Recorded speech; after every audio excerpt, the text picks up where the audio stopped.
জানেন কি তুলসী দেবীকে মা লক্ষ্মীর সতীন কেন বলা হয়?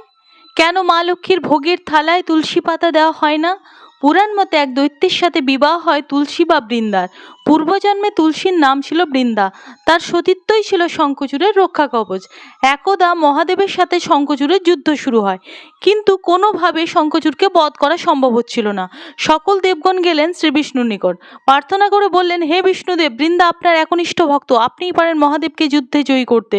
শ্রীবিষ্ণু বৃন্দার স্বামীর রূপ ধরে বৃন্দার কাছে যান। বৃন্দাও শ্রীবিষ্ণুকে স্বামী মনে করে সেবা যত্ন করেন। তার প্রতিধর্ম ভঙ্গ হয় এবং সতীত্ব নষ্ট হয়। এই কারণে মহাদেবও শঙ্খচূড়কে বধ করেন। এরপর বৃন্দা সব কিছু জানতে পারে, শ্রীবিষ্ণুকে অভিশাপ দেন তিনি যেন পাথর হয়ে যান। এই পাথর রূপের নাম হলো শালগ্রাম শিলা। শ্রীবিষ্ণু পাথরে পরিণত হলে জগতের ভারসাম্য নষ্ট হতে থাকে।